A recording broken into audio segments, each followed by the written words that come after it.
Welcome in. It is day 131 and you're speaking to the Meeples Champion. And today we're going to be going over a game that isn't exactly a party game, but it's kind of hard to categorize it as anything else.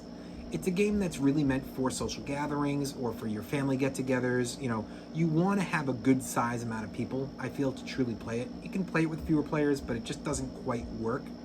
That game is Hues and Cues. Now, the concept of the game is that you're going to have a huge grid of color, and you're going to basically get a couple cards. You're going to pick the one you want to use, and you're going to give a clue. And now everybody is going to have to, starting, I believe it's a setup of to your left, so around the table, are going to one by one place out a marker showing where they believe it is. When they pick a spot, nobody else can pick that spot. So they're going to all put down a marker, and then you're going to give a second clue. Now they're all going to do that again. Then once all of that's done, you're going to take out a large square frame, and it's going to go around your spot. Now the way that works is that your actual color spot will be directly in the center, and then another 8 of them go around that. So the concept will be, if somebody hit the exact right color, they're going to get 3 points. If somebody got one of those other 8 spots, each one that you get there are 2 points. And if anybody's just on the outside of the perimeter but it's touching it, which is going to be another 16 of them, that's going to get 1 point. So you're going to be awarded all your points, and then the next person goes. So somebody could potentially get 5 points if they get the dead center and they get the one right next to it. You keep doing this, you basically can come up with, do you want to do it based on rounds? You know, we're going to go 1 round, 2 rounds, 3 rounds. Do you want to do it on points, first person to reach a certain amount of points? You can really pick whatever you want. I believe the game sets up for 2 rounds, but personally, I think it's just pick it out for your group and see where that lands for you. It's really simple, and it's not that difficult of a game. And while I think it fits best into a party variation, it's not really a party game. Party games, I don't quite feel like this one. It feels different. That being said, why don't we just jump in and do our 7 categories.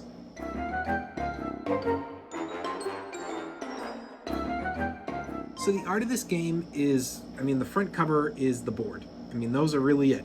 And it's meant to be a big color palette. That's really all it is. It does grab the eye, and it tells you what the game is. It's nice. I think it's perfectly fine. You're not looking at a game that's meant to be massively colored and really nice pictures and telling a story, because the whole idea of this game is it's almost like a blank slate. You're just getting a color. It's up to you and the word you choose to tell the story. So I actually am okay with this art. I'm going to give it a thumbs up.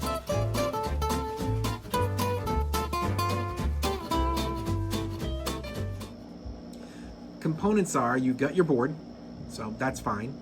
You got your cards, which are going to have your different colors on them. That's fine. And then you've got your little tokens, which are these wooden tokens, and they're fine. I think everything's fine on it. You know, the wooden tokens are probably better than fine, but in general, there's just nothing wrong with these, so the components get a thumbs up. They're good.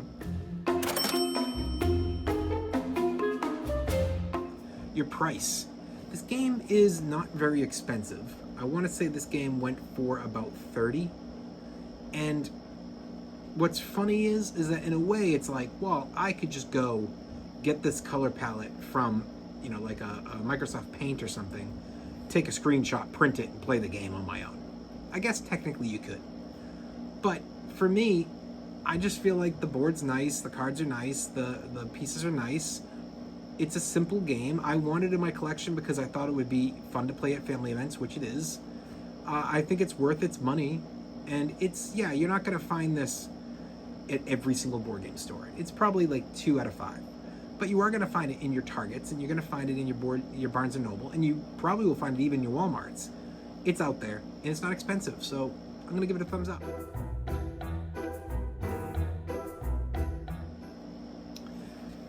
Difficulty.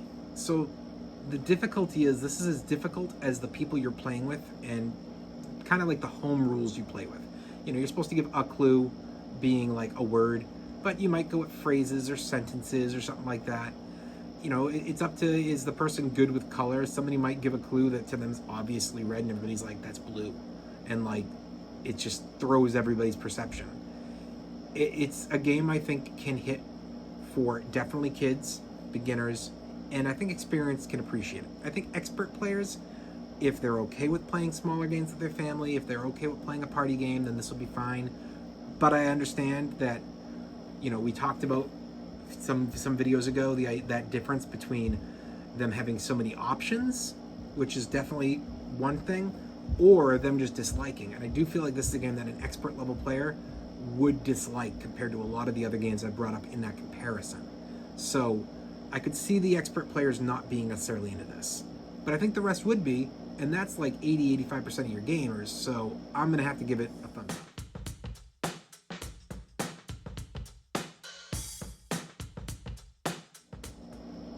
Replayability is pretty straightforward. I mean, this is a game that may only come out at holidays and stuff like that, but it's going to get played a bunch.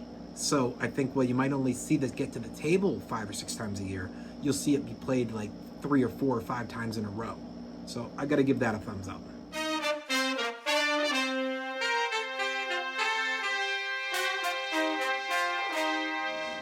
Your keys to victory. Again, this is one of those things where there's only really the one, but everybody has the same one. You're just trying to figure out which color it is. Now, I suppose you could split the difference and say, well, if I went in an area and everybody else kind of spread out, I'm going to definitely go somewhere else, even if I don't believe that's the answer, to kind of make sure I'm in a range and I hopefully can pick up points somewhere.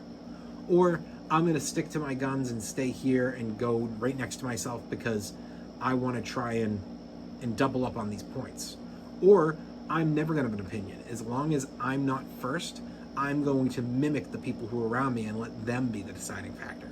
So there are some ways to kind of figure out how you want to get there, but at the end of the day, it's just place your pawn and get the right color. So I don't think that there's really anything against that because there's no other real options. So I'm going to give that a thumbs up as well.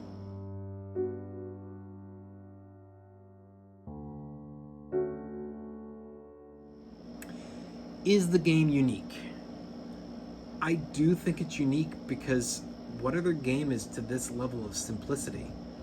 I suppose if you compare it to, say, like a Dixit, or you want to compare it to like a Codenames, that's the one-word clue. But with those, you have only like a few options and you're trying to figure out what picture it is or where it is on the grid. With this, I mean, so let's break those down. Dixit, even if you're playing at max player, it's 6 different pictures. You're trying to pick them and you know one of them's yours, so there's 5 options. In Codenames, you've got 25 different pictures, but you're being given that simplicity of like, well, they might give you a clue with a 3, so 3 of them could have it, and you're able to compare these pictures to see what has something to do with that clue. With this, you're just being given a clue, and you have a grid of like, what is this, 121 different options?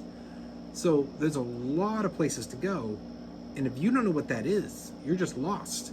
It's all based on just trying to connect to a color, and because the colors are slowly shifting, somebody might see something as red, but it's like really light red, it's really dark red, it's medium red, you know, there's so many regions for that red to be that even if they connect, you know, fire engine, and they get to red, what red were they thinking when they said fire engine compared to the red they're looking at on their card?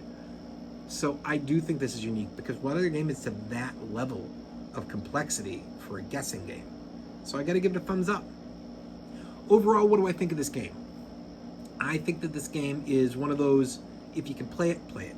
If you can add it to your collection, add it. Do I think the game's amazing? By no means. It's not a game that I'm going crazy over. I'm happy having my collection because I think it's a fun little play with your family and they're going to enjoy it. It's not a game I'm going to pull out for my friends. It's not a game I'm going to pull out for my game nights, but it's a game I'm going to enjoy to play with my family. And I think that that's great. But that's just for me. It's up to you guys to decide, is this a game you even think is worth your time? Or is this more of a game you'd want to play with your friends because they know you better and maybe that's the better area to make those kinds of clues with? Or maybe this is just a game that to you is it's unique and I want it to be on my wall, but like it's not going to very often get pulled out. I don't know. It's up to you as to how you decide what gets into your collection. Well, it has been day 131, and we've been speaking about the game Hues and Cues. And you've been speaking to the Meeples Champion. Like, share, subscribe, and check down below in the description where I'll be adding in an Amazon link so you can add this game to your collection. Until next time, I'll talk to you tomorrow.